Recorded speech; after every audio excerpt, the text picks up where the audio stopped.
à tous et bienvenue dans votre émission de voyage Escapade. Aujourd'hui, on part en Bourgogne. À seulement 3 heures de Paris, dans le centre-est de la France, la Bourgogne est l'une des régions les plus célèbres de l'Hexagone. Grâce à ses atouts gastronomiques et viticoles, son patrimoine architectural unique et ses paysages préservés, elle attire des touristes du monde entier tout au long de l'année. Pour découvrir cette destination, nous sommes en duplex avec Mylène Casado, chargée de développement de la destination Bourgogne. Bonjour Mylène. Bonjour Salia. Pour commencer, peut-être qu'on peut présenter le territoire de la Bourgogne, à quoi ça ressemble. Elle est située seulement à 1h30 de Paris et c'est un parfait mix entre histoire, patrimoine et gastronomie.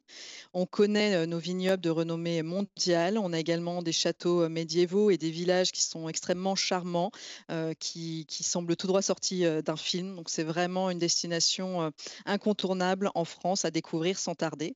Et si je peux citer quelque chose qui la rend vraiment unique, c'est vraiment son équilibre entre la nature préservée, la culture qui est très riche et un art de vivre à la française. L'automne, c'est une saison que Tout vous est positif. recommandez particulièrement, même si c'est vrai qu'on peut visiter la Bourgogne en toute saison. Mais je sais qu'il y a quelque chose de très particulier.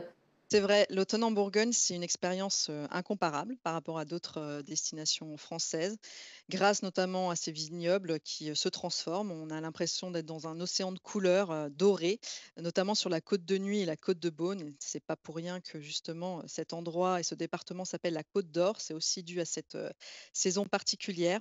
C'est un moment idéal aussi pour participer aux vendanges et on peut même vivre cette expérience au plus près des vignerons. Donc ça, c'est une vraie découverte insolite en Bourgogne.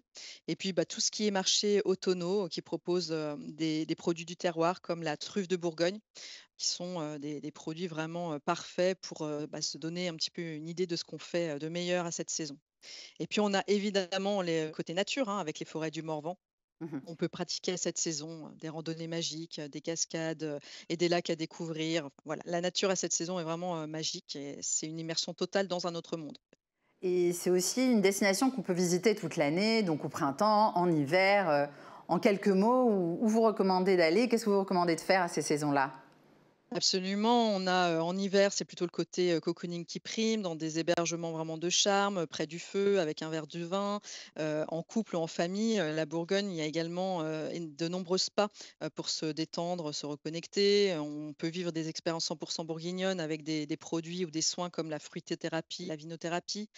Et puis au printemps, c'est la Bourgogne qui se réveille et qui est idéale pour des découvertes à pied, à cheval, en vélo, en bateau, enfin voilà, de trouver vraiment des moyens insolites et qui changent pour découvrir une destination, puisqu'on a énormément de sentiers, de voies navigables pour, faire le tour de la destination. Et puis en été, c'est le moment, des festivals, des dégustations plein air, des activités nautiques, des découvertes animées, au sein de cœurs de village ou de villes. Donc la Bourgogne, c'est vraiment pour tout le monde. On y trouve toutes sortes d'hébergements, toutes sortes d'activités et à toute saison surtout. Et côté ville, alors, qu'est-ce qu'il faut voir absolument et pourquoi? Alors c'est difficile de citer, seulement quelques villes, mais évidemment Dijon, c'est un incontournable. C'est la capitale de la région et c'est vraiment une ville incontournable pour son ambiance, vibrante, son patrimoine, notamment la cité des ducs de Bourgogne. Et puis on a également Beaune qui est, la capitale du Bourgogne, qui se trouve au cœur des vignobles avec ses hospices et ses caves, ses bars à vin. Et puis un petit peu plus loin, on a également Nevers, qui a une cathédrale vraiment, incontournable, possède un palais ducal qui est considéré comme le premier château de la Loire. On a des faïences qui réinventent totalement la tradition. Et puis il ne faut pas oublier, on a cité quelques villes, mais on a également des villages, charmants comme je le disais, en introduction, comme Vézelay par exemple, qui est classé au patrimoine mondial de l'UNESCO et Semur-en-Brionnais, qui est l'un des villages classés, plus beaux villages de France, qui se trouve au cœur du Charolais. Alors, qu'est-ce qu'on peut dire sur la gastronomie? Alors sur la gastronomie et le vin, hein, puisque ce sont, 2 atouts vraiment, indissociables. La Bourgogne, c'est le paradis en fait des épicuriens. Donc c'est vraiment un rendez-vous à ne pas louper. On parle de sans appellation, 33 grands crus et des noms mythiques que tout le monde connaît comme Chablis, Pommard et évidemment la Romanée Conti, qui reste encore aujourd'hui le vin le plus prestigieux au monde et qui est bourguignon. Et puis le vin, c'est pas simplement, une affaire de grand vin, c'est aussi, c'est un plaisir simple.